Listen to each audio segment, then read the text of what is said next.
Pourquoi certaines personnes travaillent d'arrache-pied et n'obtiennent aucun résultat, tandis que d'autres produisent infiniment moins d'efforts mais sont littéralement capables de changer le monde?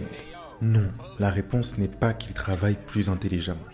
La réponse est qu'ils prennent de meilleures décisions. Pour le bien de votre mémoire et pour que vous puissiez noter tout ce que vous apprendrez durant cette vidéo, je vais associer une lettre de l'alphabet à chaque précepte important de la prise de décision. Commençons par la lettre A. Qu'est-ce que c'est prendre une bonne décision? Prendre une bonne décision, c'est littéralement une unité de mesure de notre capacité à réinterpréter notre réalité en temps réel. Les professionnels du jeu vidéo le savent mieux que personne. Notre capacité à nous adapter à la vue d'événements en constante évolution est ce qui fait littéralement la différence entre un enfant de 1 an qui n'a pas un cerveau complètement développé et Elon Musk qui disait en 2016 avoir peur que l'opinion publique dise qu'il ne vende qu'aux riches. Ce qui prouve qu'il avait anticipé un problème qu'il ne rencontrerait qu'une fois qu'il avait réussi toutes les autres étapes de son plan. Plutôt que de se demander comment il allait faire pour produire des voitures électriques, il se demandait qu'est-ce qui arriverait au moment où il allait les vendre. Vous ne trouvez pas ça étrange que l'un des plus grands esprits de ce monde a préféré anticiper un événement qui n'arriverait uniquement quand il aurait réussi tout le reste? Donc la prise de décision est un mécanisme qui a ses conditions.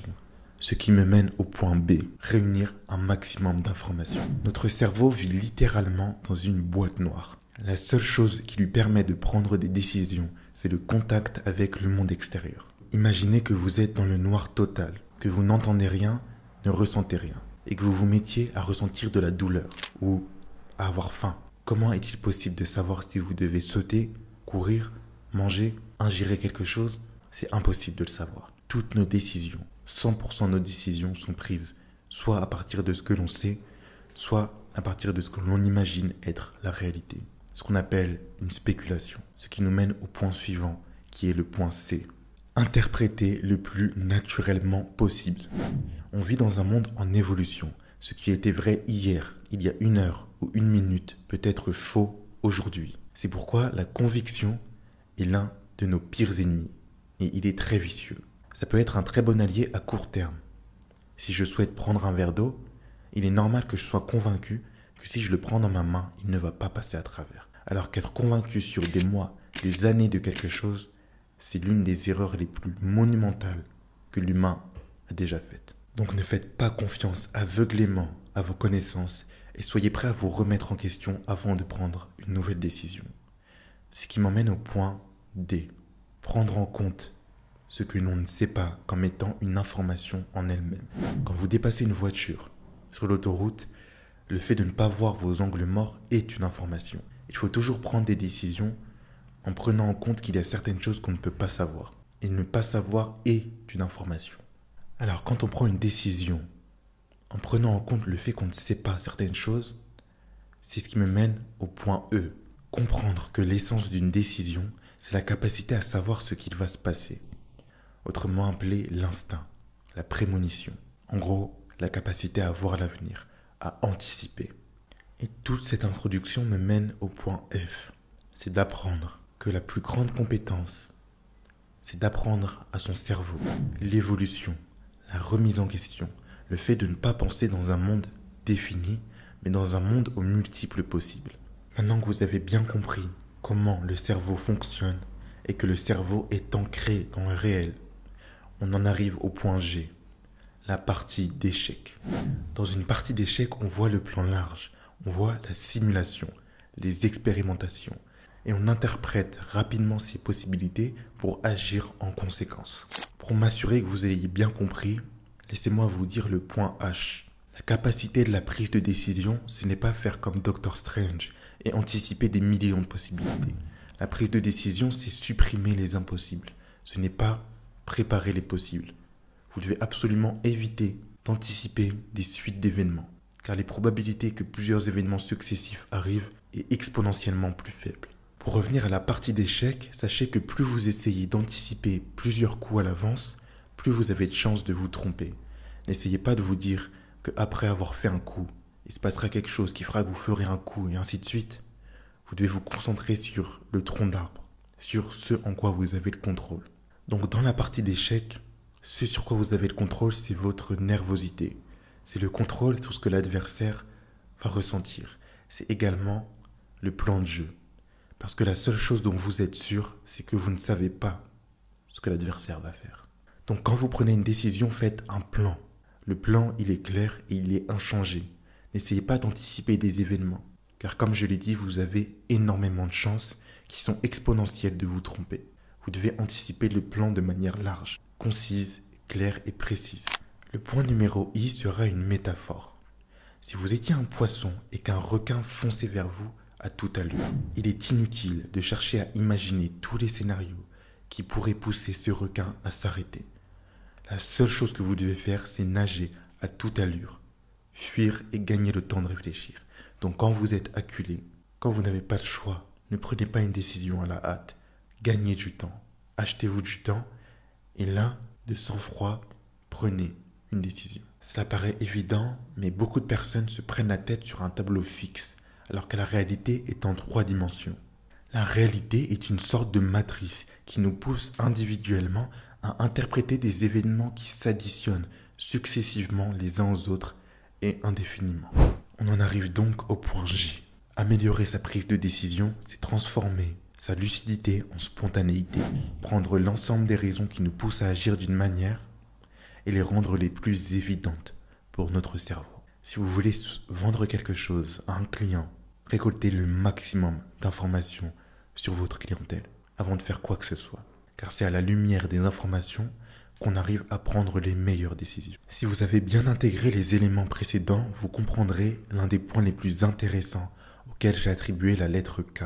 Il y a bien longtemps, dans le Japon féodal, il y avait un dirigeant qui possédait énormément de terres. Une personne est morte.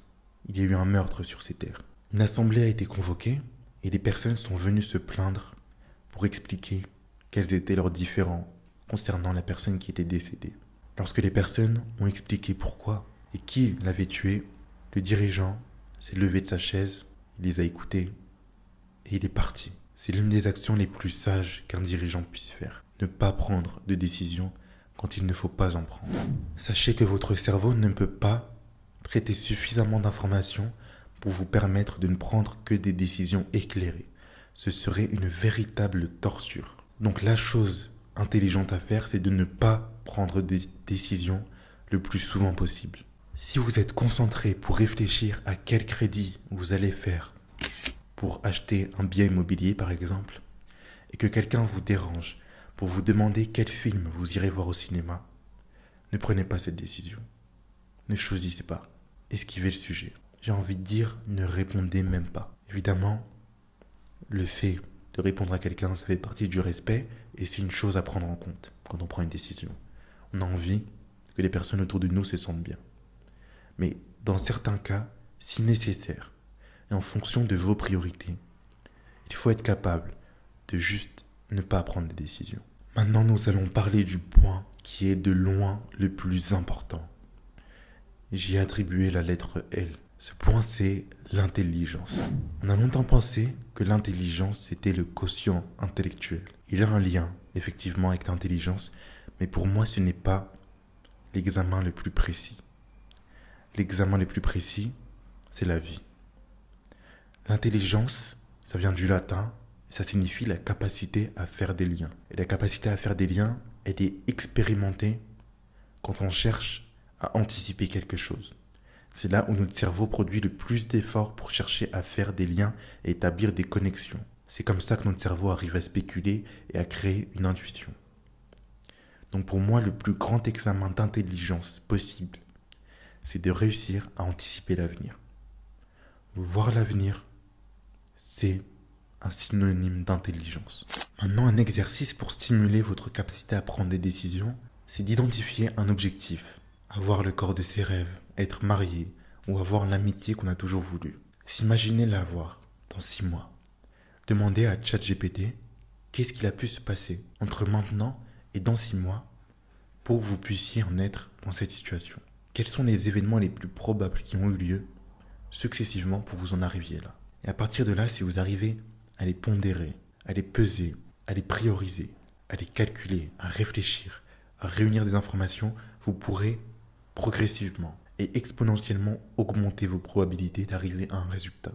C'est mathématiquement la méthode la plus fiable et rien ne peut venir la rendre caduque. Dans un communiqué de 2016 que Elon Musk a écrit il y a 8 ans, il nous explique qu'il a créé cette entreprise, Tesla, en partant du principe qu'un jour, il n'y aurait plus de ressources fossiles et donc que la civilisation allait s'effondrer. C'est une information extrêmement simple. Cette information, Elon Musk la possède et nous la possédons tous. À partir de là, les millions de problèmes qu'il pouvait rencontrer en essayant de créer une entreprise d'automobile, il ne s'en est pas inquiété. Parce que la seule chose qu'il savait, c'est qu'il y a des fossiles, des ressources fossiles, et qu'un jour il n'en aurait plus, et que les gens se déplacent en voiture, et qu'ils vont continuer de se déplacer en voiture. C'est tout. À partir de là, il n'avait plus besoin d'envisager quoi que ce soit. C'est la même chose avec toutes ces entreprises. Il suffit de voir quelque chose d'évident et de s'y lancer. Il n'est jamais nécessaire d'envisager des détails complexes. Il faut avoir une information sûre et axer tout le reste de son plan en mettant de côté les choses variables. En résumé, la prise de décision, c'est visualiser un futur, identifier le chemin le plus probable qui nous amènerait à ce futur, récolter le maximum d'informations possibles pour se rapprocher de ce chemin et prendre une décision non pas comme un événement, mais comme un effet papillon. Maintenant que vous êtes capable de voir l'avenir, je vous invite à partager vos astuces pour prendre une bonne décision en commentaire et je vous remercie d'avoir regardé cette vidéo.